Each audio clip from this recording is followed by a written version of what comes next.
Okay, so last week we went over the whole forms platform of SkySlope, setting up, a buyer or a seller, walking through forms, walking through DigiSign, everything that you can do with it, going in depth, even taking a peek at templates if you wanted to set up your own templates. So this week we are just focusing on the SkySlope platform. This is where you have signed documents that you are turning into the company.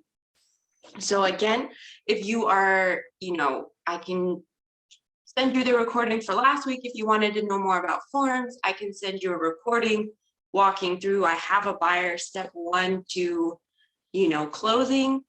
I have those videos too, but in this video, we already have signed documents and we just need to turn it into the company now. So that's what we're going to focus on. It's going to be a little bit more in depth because we're just kind of exploring all of our options with SkySlope. But you can kind of just think, usually if you have someone, the first thing you're going to do is go to forms and do files. So all the F's, first files in forms, which is under apps here. And then to keep the alliteration going, we have, okay, sorry, I was making sure that wasn't someone that needed the link. SkySlope is SkySlope signed documents submit to the company. So SkySlope is all the S's, signed documents submitting to the company. So right off the top, we have, this is our search. So I will say, and a lot of you have already, discovered, but the transaction processors, if you sent to, say, the transaction branch email, they've already been kind of processing it in SkySlope because it's clear for them. It's clear for you to communicate to them. It just works so much better. And so they've been trying to do that if there's still some deals that you haven't been submitting through, SkySlope yet. I would say you at least want to learn how to submit things to the company through SkySlope, even if you're maybe not ready to do the form side of it. Maybe you're comfortable in DocuSign, or, maybe you still do, the wet signatures for your clients. That's, we can tackle that further down the road if that's something you're interested in.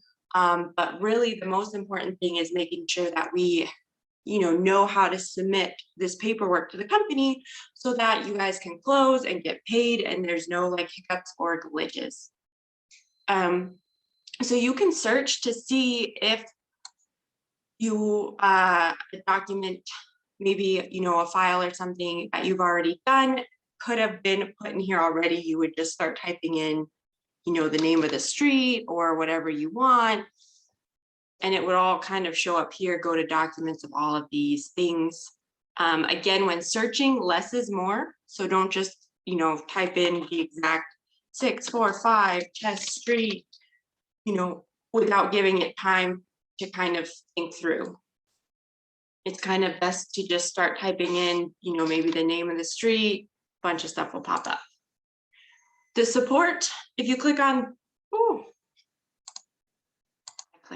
into something, the support up here, that's where you can call or chat with someone if you're unsure of something.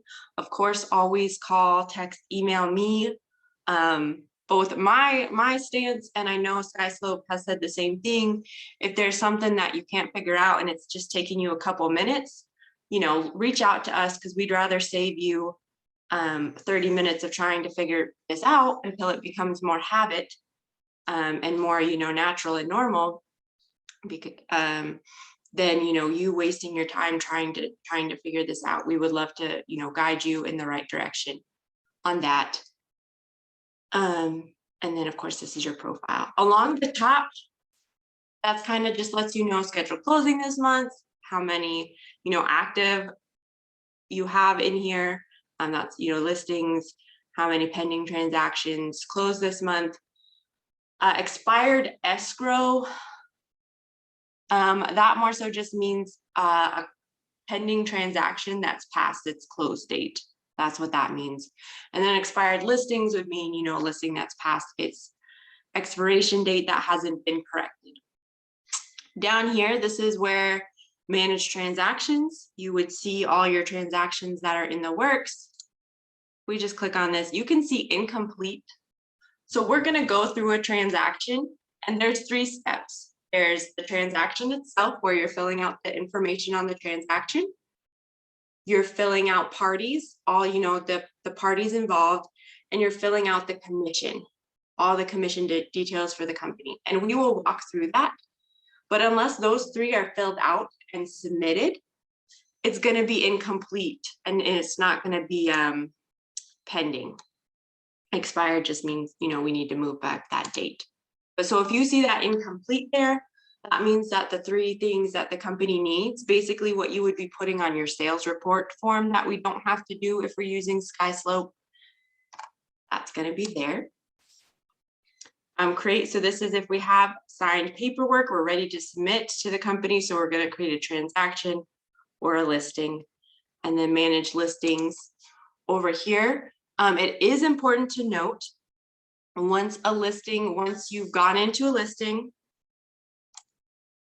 we'll just go into this one over at the checklist. Once I've gone and clicked accepted contract, so now it is pending, it will be found now under your managed transactions, because it's going to be a pending. So if you're looking for your listing, but it's under contract and it's not in managed listings, that's because it's over here. But again, you can always search for it up here too. Or, I've gotten a couple of calls on that, so feel free to call me and we can figure that out. Incomplete checklist. This is just going to let you know at a glance your different transactions and what items are incomplete on them. So we have transactions and we have listings. At a glance, and I could just click on that and open it up. So just, if you had some spare time, you wanted to see if you were on top of all your paperwork, you could go in there. Here's where your canceled contracts will be. Here's where you can access your past sales and deals here. And then tasks and reminders, that's more advanced. You can set them up if you, that's how you want to be organized. You want to set up tasks and reminders. We can definitely work on that for sure. But that's a little bit more advanced. And you could set a one-on-one with me and we could go over that. And then, well, DigiSign is just right here. That's digital. Well, it's DigiSign. That's the e-signature platform. And then working documents, we click into this. It's just a bunch of documents in here that aren't necessarily assigned to a specific property. So if you just wanted, maybe there's one form that you use that you keep uploading and you didn't necessarily, want it in your template. That's kind of where I would put it, but you just kind of want to have it so you can print it out when you need it. You could put it here. It's kind of just a storage place, a generic storage place. Okay, so that's kind of just overview of SkySlope. And now we're going to walk through, I have a buyer and I have a listing. So we're going to start with, I have a listing. So I'm going to come in here, create listing. Enter the listing. So you always want to make sure you're in forms if this is something that you've done in forms. So if you made a forms file, which I did before, seller file, I would do this. If I have just a stack of wet signatures, or maybe I'm bringing something over from DocuSign or something, I could just do an address lookup and then I'm going to upload my forms later. So for this sake, if you used forms, we're going to just click this. It's going to connect the two and start autofilling for me. I need to choose what type of listing it is so the company knows what paperwork it needs to require. So I'm just going to say a North Carolina resale. Next question. A lot of this stuff would be filled out if all my paperwork had been filled out. But I didn't fill it out that much. Here we go. If you're on a team and if you want your team, lead to see, you can add them as a co-listing agent. This is not MLS official. If for some reason you need to add someone else that is maybe getting paid, you can add them here, and that is just for the company only. Then let's just say listing date, expiration date. And then this is important. I think I have lead paint for this, so I'm just going to say 1960, but mainly it's asking what year this property was built because it just wants to know if they need the lead paint disclosure or not. It will require email. Here we go. You could even add an additional seller here if it wasn't in here yet. Question, and then it's going to give me this summary of the details. So, here's this is the name of the address, the price, it was listed here, it's going to expire here, this is the commission, sold by, that is just going to be, this is who the seller is. So kind of, you're selling it, obviously, it would be sold by you, but their terminology is a little bit different. So sold by simply means seller's name, this is when it was built. Create my listing. Okay, so now we kind of have walked through it, and now we can see our documents here that I could just start attaching. So if I have my forms, here we go, I would just click assign. Exclusive, right? Let's see if I have that one. Here we go, assign. So I can just come through and do this and just all the required. So red means it's required. Yellow means you've submitted something and the transaction processors are reviewing it and then they'll get back to you. Light blue means if applicable. So you'll see right here, lead-based paint. The house is 1960. They can't make it required depending on what number you put in there. So, but because we put this here, if you forgot or if you didn't do this, the processors are going to see that date and say, hey, you need this form, and let you know. So then once they've reviewed it, you will have the same transaction processor throughout this entire transaction. Once they accept the documents, it's going to be you and them working through this. So they're going to know, any unique situations or anything to do with this deal. Once they review it, it will either come back purple, which is incomplete. And if it's incomplete, they have to write a comment and they have to tell you why.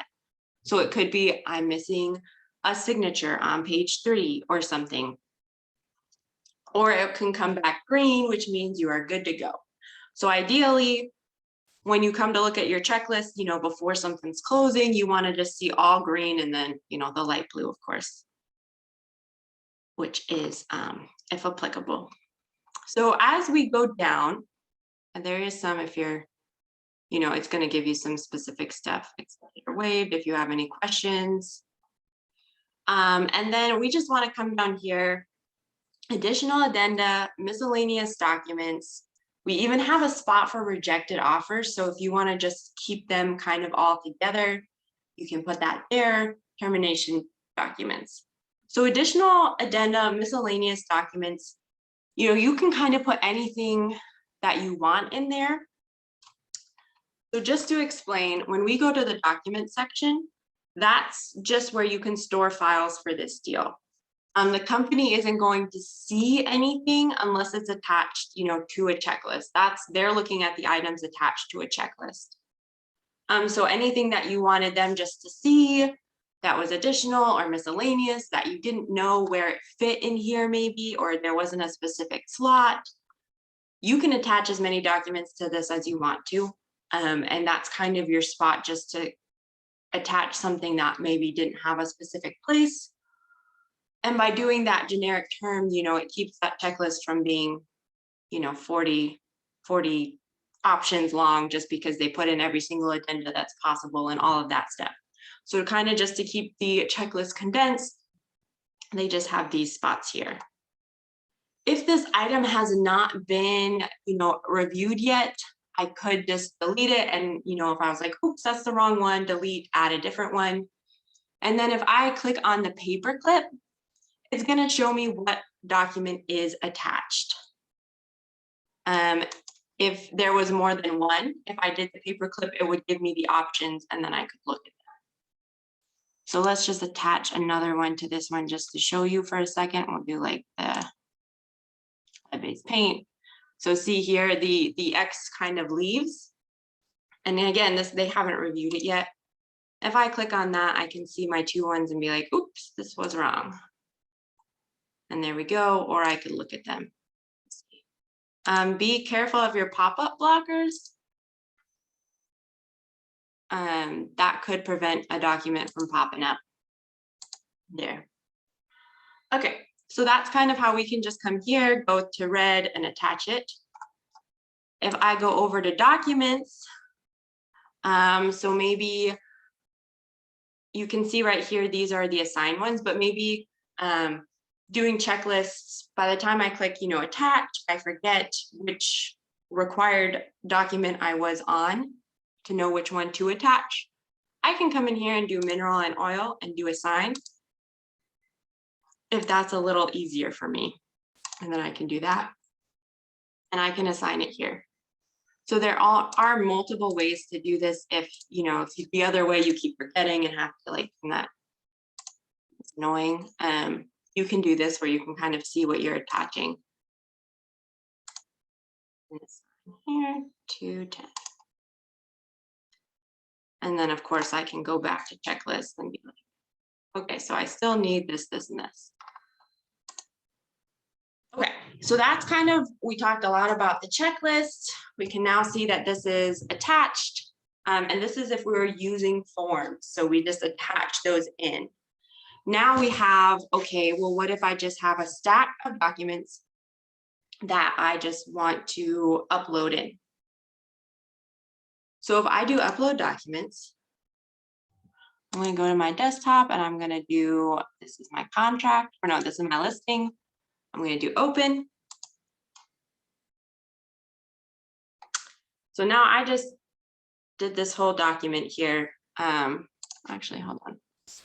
I need to save this as a PDF because you would have it as a PDF.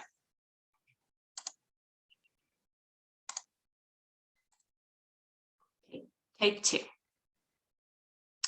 Because say you just scanned it all into the computer, you just sent it to you as this big PDF. Here we go. Upload document. We want the PDF version,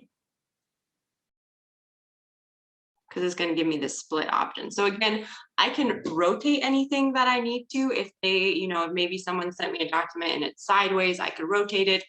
I can rename it to be more specific. And again, like I did the contract and we're technically on the listing, but this will still show you. I can then come in here and do split. So I have this is my whole paperwork here. So we'll just say, this was the listing agreement, since that's what it would be. Once I start typing, again, less is more, start typing something in, the checklist item will pop up that I can select. And then over here, I see my document. So I can just scroll through contract, contract, contract, okay. And say, okay, page 1 through 3 is my contract. And, we'll just say this is a disclosure. We'll say this is mineral and oil. So that was just one page. And then I'm getting to a different disclosure. Maybe I have my PCD. Again, I'm looking right up at the top. It's telling me what page I'm on. 5 through 6. Okay, that's this. And then this final page is my working with real estate agents. So I can just go through my whole document. I can assign it. If I had something that wouldn't be assigned to the checklist, I could just, name it what I wanted, or just throw it in additional, something like that. And then I'm just going to do split and assign. And then I can either go to documents or the checklist. So we'll just go to documents first to show you. Here we go. We have the same PDF. That's one huge document. And then we have now all of our broken up ones, and that they're all assigned to that checklist. Can you hear me, Natalie? Yeah. Hi, it's Yvonne. Good morning. Interesting. Normally I would do exactly what you said in the old method, which was put everything together and send it to whatever this transaction. So looking at this, it's double duty if you do that. So it's better off in the beginning simply to do each one individually. Is that correct? Or no? No, well, if you do it in forms, it's going to be individual. But honestly, I mean, if you scan it all in, you can basically split and assign it all in one, rather than having to upload it one by one and then attach it one by one. So really, okay, it's that's easier. more efficient. It's more efficient that way then. Okay, that's what I needed to know. Thank you. Yep. So then we have, you can just see now the checklist again is all filled. We're good to go. They're going to review it. Just so you know, the 3 ways that documents can get into documents is 1, if you have a file in forms, all of those, any signed documents that you get in that file is going to show up in this transaction because they're married together since we attached them. And so in the future, if all of a sudden you realize you need another addenda or something, you're going to go into files, get it signed, and it's going to naturally pop up here and I could attach it to the checklist. The second way is I can just upload any documents that I want into here from my computer. And then the third way is this email. Every transaction has a specific email. So I can just, so if someone sent me an email with 5 different PDFs, I could click forward, grab this email, forward it to that email, and it's going to populate in here. And so that's the 3 different ways you can get documents in here. Do whatever you are comfortable with, whatever makes the most sense to you. And then just coming across the top, we have our assign and unassign. So I will just unassign these because I just added them there. A fax cover you could do, or share documents if you wanted to. You know, if I wanted to share documents, I could do that. I wouldn't really worry about that right now. But say they sent me back working with real estate agents, and because I was missing an initial. Again, this is if I have file and forms, like if I have that form done, this is a perk of that, is I could just do DigiSign for that because it already has all the information. Oh, stay signed in. You know, I could add any of the other incomplete documents. If I click next, it's going to have, okay, these are the people, and I'm going to say, I forgot to sign this one next. And it would take me directly into DigiSign to sign that out. So that's kind of just a perk and how easy it is if you have that file already set up. And then if I wanted to send something, one person needed to see, you know, maybe the, you know, PCD or something. I could email, put in the email, CC, BCC, write a message and send that out right from there if I wanted to. And so that's kind of what you can do at the top. Of course, you can withdraw a listing if that happens, but we're going to move over now to the accepted contract side of things. We can also just look contacts. Here we go. We have our seller. If you wanted to put in home warranty information or a miscellaneous contact, you could. And of course, if we go back to our listing, we have the information on the listing kind of right here. This is the date it got entered. Here's the expiration date down here. So if it, you know, was coming close to expiration, you added, okay, here's the paperwork, we prolonged this. You could just come in here, do that, and click next down at the bottom, and just any additional information. But now we are ready to have this be an accepted contract. So here we go, accepted contract. Again, once we complete the steps of a transaction, this will move into our transactions instead of managed listings. So here we go. We need to pick our checklist type. So for this one, it is NC under contract, resale seller represented. So we're already at 1025. So I don't know, we will not be able to walk through a buyer transaction, but this is basically what we would do, except for we started with, manage or create a transaction. But these similar steps are going to be the same, and you can always set up a one-on-one and we can walk through a buyer transaction. But we're looking at all the red asterisks. The admins tell me putting in the MLS number helps them a lot. So if you can put that in for your listings, that would be great.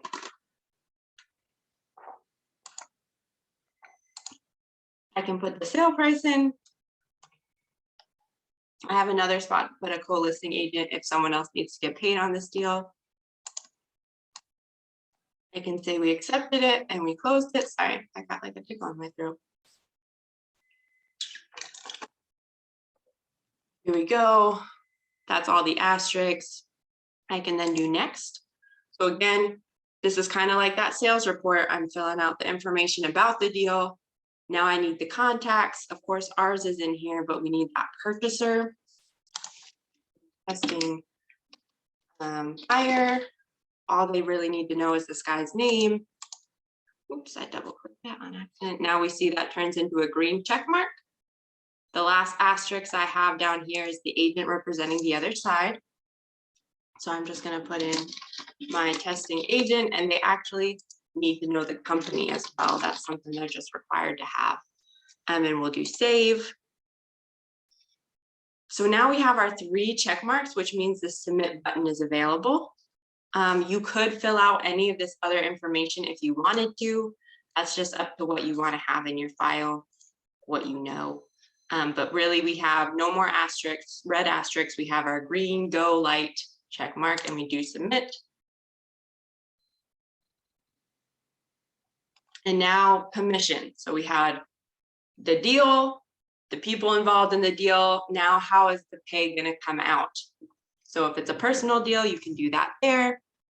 If for some reason the check the company is going to get is different than what they are expecting, that's going to go here. And then if we go down, there's a paragraph where you can explain why. So again, if that comes up, I mean, the deal just went under contract now. You wouldn't have any other deductions at this point in time.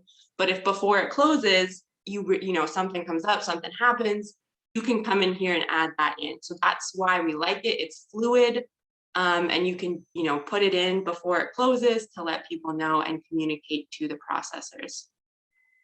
So we can say, yes, we are holding, 5,000. It is due on the 27th. If there's any additional deposits, we could put that there. Referral details. This is required just because it is such a mess we have to reopen a deal. It's a mess for everyone if there's a referral on a deal and nobody knew about it or didn't connect all the dots.